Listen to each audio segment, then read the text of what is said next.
हर पल की कहानी, हर लम्हे का एहसास, एक तस्वीर जो बोलती है।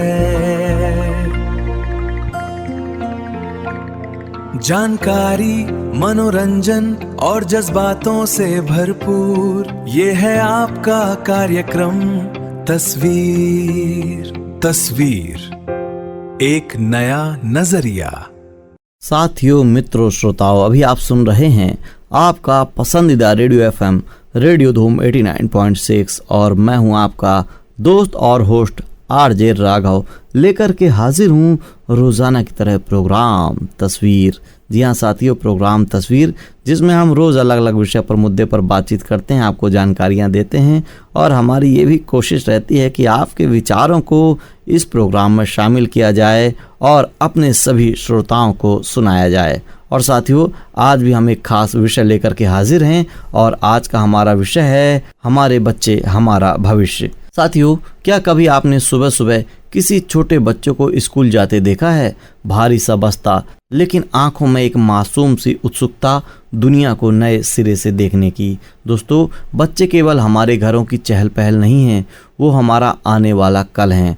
वो मिट्टी हैं जिसे आज हम जैसा आकार देंगे, हमारा कल वैसा ही निखर कर सामने आएगा। इसलिए आज के इस प्रोग्राम तस्वीर में हम बात कर रहे हैं एक बेहद ही खास और दिल के करीब विषय पर, हमारे बच्चे हमारा भविष्य। और साथियों, अगले आधे घंटे हम समझेंगे कि हम अपने बच्चों को सिर्फ एक सुरक्षित बचपन ही नहीं बल्कि एक ऐसा हौसला कैसे दे सकते हैं जिससे वे अपने सपनों को पूरा कर सकें। साथियों, समय कितनी तेजी से बदल रहा है ना।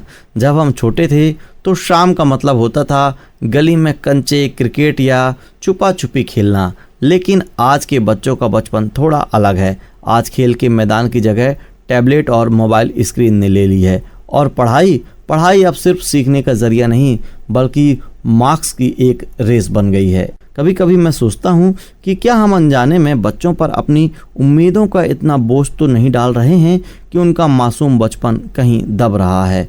हम चाहते हैं कि हमारा बच्चा पढ़ाई में टॉप करे, स्पोर्ट्स में भी अव्वल आए, म्यूजिक भी सीखे और ऑलराउंडर बने, लेकिन सवाल ये है कि क्या हम उन्हें बच्चा बने रहने का मौका दे रहे हैं या नहीं। आज के दौर में बच्चों को मानसिक तनाव और अकेलेपन का सामना कम उम्र में ही करना पड़ रहा है। भविष्य संवारने की इस होड़ में कहीं हम उनका आज तो नहीं छीन रहे हैं? विचार कीजिए इस बात पर। और दोस्तों, इसी विषय पर हमारी एक नियमित श्रोता ने हमें अपने विचार भेजे हैं। आप हैं श्रीमती स्वाति पांड्या। आइए जानते हैं उनके विचार और सुनते हैं श्रीमती स्वाति पांड्या को। रेडियो धूम सुन रहे आप सभी श्रोताओं को मैं स्वाति पांड्या नमस्कार करती हूँ। मैं रेडियो धूम रोज सुनती हूँ और यह कार्यक्रम तस्वीर मुझे बहुत ही पसंद है। इसमें रोज अलग अलग विषय पर आप बात करते हैं और सबसे अच्छी बात तो यह है कि यह प्रोग्राम सभी को भावुकता से जोड़े रखता है, सभी को अपनी बात रखने का मौका देता है। इस कार्यक्रम को प्रस्तुत करने का आरजे राघव का अंदाज भी बहुत अच्छा है। आज का विषय जो है बहुत ही अच्छा है। इस विषय पर अपने विचार मैं रखना चाहती हूँ। आज मैं आप सभी के सामने एक ऐसा गंभीर विषय रखने जा रही हूँ जो सीधे तौर पर हमारे घरों, हमारे समाज और सबसे बढ़कर हमारे देश के लिए, भविष्य के लिए जुड़ा हुआ है। हमारे बच्चे हमारा भविष्य। आज हम एक ऐसे डिजिटल और गहला काट प्रतिस्पर्धा के दौर में जी रहे हैं जहां हमने अनजाने में ही अपने बच्चों के बचपन को एक अदृश्य जेल में कैद कर दिया है। आज हमें गहराई से आत्ममंथन करने की भी जरूरत है कि हम अपने बच्चों को किस तरफ लेके जा रहे हैं। इस विषय को मुख्य रूप से दो बड़े संकट के माध्यम से समझना होगा। पहला, बच्चों में बढ़ता हुआ स्क्रीन और गैजेट्स टाइम। दूसरा, अंकों की अंधी दौड़ और खोता हुआ बचपन। आज डिजिटल युग में बच्चों को अत्यधिक स्क्रीन और गैजेट्स टाइम माता पिता के लिए एक गंभीर चिंता का विषय बन गया है। बच्चे हमारे जीवन का आधार हैं, लेकिन यदि उनके पास अच्छा स्वास्थ्य, ऊर्जा नहीं होगी तो उनके लिए संवारा गया भविष्य किसी काम का नहीं है। इस समस्या के मुख्य पहलू पर गौर करते हैं। सबसे पहले हमें यह समझना होगा कि स्क्रीन टाइम और गैजेट्स टाइम क्या है। जब कोई बच्चा टीवी पर मूवी या कार्टून देखता है तो वह स्क्रीन टाइम है, लेकिन जब वह मोबाइल पर गेम खेलता है या अन्य किसी डिजिटल डिवाइस का उपयोग करता है तो वह गैजेट्स टाइम की श्रेणी में आता है। अक्सर माता पिता अपनी सुविधा के लिए, खुद को खाली रखने के लिए या बच्चों के नखरों से बचने के लिए उन्हें गैजेट्स थमा देते हैं। यह सच है कि आज के दौर में स्क्रीन टाइम को पूरी तरह बंद करना संभव नहीं है, लेकिन इसे नियंत्रित करना हमारी जिम्मेदारी है। इसके विकल्प के रूप में बच्चों के साथ किताबें पढ़ना, बोर्ड गेम खेलना और उनके साथ में गुणवत्तापूर्ण समय बिताना बेहद प्रभावी उपाय हो सकता है। प्राचीन काल में भी यह सिखाया जाता था कि किसी भी लक्ष्य को पाने के लिए सबसे पहले नियम अनुशासन जरूरी है। इसीलिए बच्चों के लिए गैजेट्स के उपयोग का समय निश्चित करें। आधुनिक मनोवैज्ञानिक के नाम पर आज माता पिता या बहुत रुखे होते जा रहे हैं या फिर अत्यधिक ही नरम, लेकिन हमें यह समझना होगा कि माता पिता को शांत लेकिन पूरी दृढ़ता के साथ में इस नियम को लागू करना चाहिए। बच्चे चाहे जितने भी नखरे दिखाएं, अपने फैसले पर अडिग रहना उनके उज्जवल भविष्य के लिए अनिवार्य है। अक्सर माता पिता बच्चों पर चिल्लाते हैं या उनके केवल गैजेट्स छोड़ने का अनुरोध करते हैं। यह भावनात्मक संचार है जो कभी कारगर साबित नहीं होता है। इसके बजाय हमें तार्किक संचार अपनाना चाहिए। बच्चों को स्क्रीन टाइम के दुष्प्रभाव और बनाए गए नियमों के पीछे के कारणों को स्पष्ट रूप से समझना चाहिए। शुरुआत में तो असहमत हो सकते हैं, लेकिन तार्किकता को समझने के बाद में निश्चित रूप से इसकी सराहना करेंगे और इसका पालन भी करेंगे। अतिरिक्त स्क्रीन टाइम बच्चों को वास्तविकता, मानवीय बातचीत से दूर करने के लिए पूरी तरह से वर्चुअल दुनिया में धकेल रहा है, जिससे आज परिवार के बीच आपसी संवाद लगभग शून्य हो गया है। इसके दुष्परिणाम बहुत ही भयानक हैं। बच्चों में अवांछित गुस्सा, अस्पष्टीकृत भय और नकारात्मक विचार पनपने लगते हैं। वे तकनीकी कौशल में भले ही आगे दिखे, लेकिन मानसिक शक्ति से अत्यधिक कमजोर होते जा रहे हैं। उनका खान पान, नींद, प्राकृतिक चक्र पूरी तरह बिगड़ता जा रहा है। उनके शारीरिक मानसिक विकास के लिए यह घातक है। हमेशा याद रखिए, बच्चे इस बात पर ध्यान देते हैं कि हम क्या कहते हैं, बल्कि वे यह देखते हैं कि आप क्या करते हैं। यदि माता पिता खुद अपने मनोरंजन के लिए हर वक्त गैजेट से चिपके रहेंगे तो बच्चों पर उसका नकारात्मक असर पड़ेगा। इसके लिए बच्चों को सही राह दिखाने से पहले हमें खुद पर स्क्रीन टाइम को नियंत्रित करने का बेहतरीन मिसाल पेश करनी ही होगी। अब जरा सिक्के के दूसरे पहलू पर आते हैं। आज का दौर प्रतिस्पर्धा का है और इस होड़ में सबसे आगे निकलने की चाहत में हमारे बच्चे जीवन के सुकून को, खेल कूद को और उनकी सहज मासूमियतता को छीन लिया है। स्कूल के बस्ते का बढ़ता हुआ बोझ, हमारी महत्वाकांक्षाओं का दबाव बच्चों पर किशोरावस्था में भी तनाव और अवसाद की भट्टी में झोंक रहा है। 90 से 99% अंक लाने की अंधी दौड़ ने आज एक महामारी का रूप ले लिया है। शिक्षा का मूल उद्देश्य ज्ञान और कौशल का विकास करना था, लेकिन यह केवल मार्कशीट की परसेंटेज तक ही सीमित रखा गया है। हमारे बच्चे आज वास्तविक रूप से सीखने के बजाय केवल रटने में ज्यादा जोर देते हैं।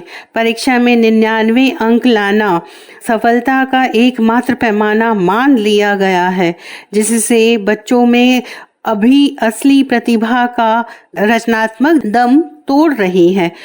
बचपन की असली पहचान उनके खेल कूद, शैतानी, दोस्तों के साथ बिताए गए वक्त से होती है। लेकिन आज सुबह उठने से लेकर रात को बच्चों का रूटीन सोते समय तक स्कूल, कोचिंग और ट्यूशन की चक्रव्यूह में उलझ गया है। शारीरिक श्रम और मैदान में खेलने का अवसर न मिलने के कारण बच्चे कम उम्र में शारीरिक और मानसिक रूप से कमजोर होते जा रहे हैं। कम अंक लाने पर बच्चों पर जो सामाजिक और शारीरिक दबाव बनाया जाता है वह उनके नाजुक कंधे के लिए बहुत ही भारी होता जा रहा है। नींद ना आना, भूख कम लगना, हमेशा डरे रहना, दोस्तों के साथ में कम जाना और देश में कई हिस्सों के में से बच्चों द्वारा अत्यधिक दबाव के चलते जो हृदय विदारक खबरें आती हैं वे बहुत ही झकझोर देने वाली होती है। इसीलिए अकेले बच्चों को ही जिम्मेदार ठहराया नहीं जा सकता है। इसके पीछे हमारी दोहरी व्यवस्था जिम्मेदार है। अभिभावकों की अवास्तविक उम्मीदें, माता पिता अक्सर अपनी अधूरी इच्छाओं को बच्चों के जरिए पूरा करना चाहते हैं और पड़ोसी या रिश्तेदारों के साथ में बच्चों की तुलना भी करते हैं। दोषपूर्ण शिक्षा प्रणाली, हमारी शिक्षा प्रणाली अभी भी केवल अंकों पर ही अत्यधिक है, जहां पर व्यवहारिक ज्ञान और कौशलता का गौण स्थान दिया जाता है। साथियों, बचपन दोबारा लौटकर कभी नहीं आता है।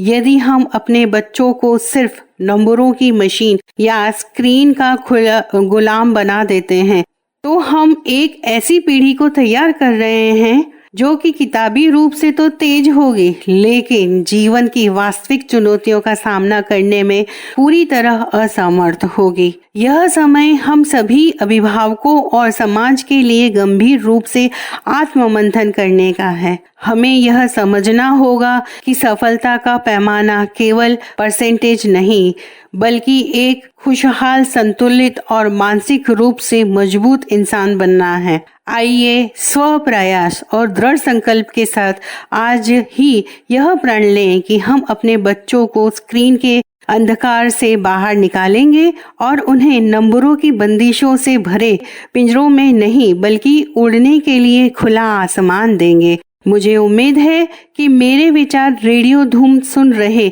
सभी श्रोताओं को अच्छे लगे होंगे। मैं रेडियो धूम को बहुत बहुत धन्यवाद देना चाहती हूँ कि मुझे अपनी बात रखने का मौका दिया। आप सभी श्रोताओं को बहुत बहुत धन्यवाद। दोस्तों, अभी आप सुन रहे थे श्रीमती स्वाति पांड्या को। हमें उम्मीद है कि इनकी बातें आपको अच्छी लगी होंगी, इनके विचार आपको समझ आए होंगे और इस विषय पर आपके क्या विचार हैं आप हमें कमेंट और मैसेज करके भी बता सकते हैं। और साथियों, हम बात कर रहे थे आज के बच्चों की चुनौतियों के बारे में।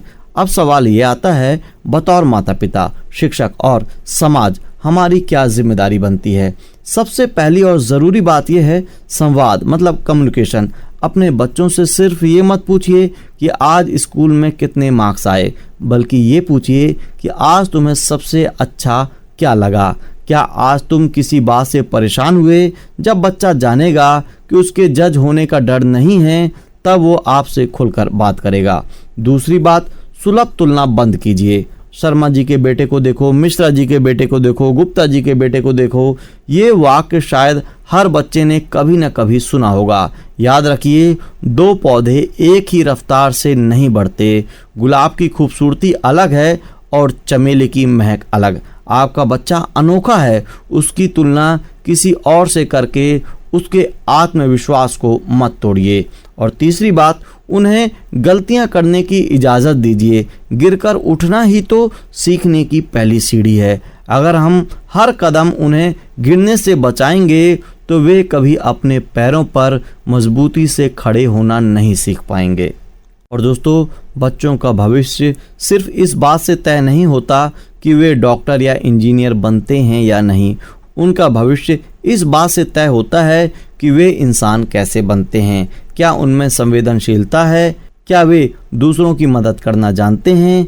क्या उनमें असफलताओं से हार ना मानने का हौसला है? अगर हम अपने बच्चों को एक बेहतर भविष्य देना चाहते हैं तो हमें उन्हें 3 चीज़ें देनी चाहिए। सबसे पहले समय, मतलब क्वालिटी टाइम, क्योंकि साथियों, खिलौने से महंगे वक्त का कोई भी विकल्प नहीं है। फिर है विश्वास, मतलब ट्रस्ट। जब दुनिया उन पर शक करे तब भी आपका विश्वास उनके साथ होना चाहिए। और तीसरा है पंख, मतलब फ्रीडम।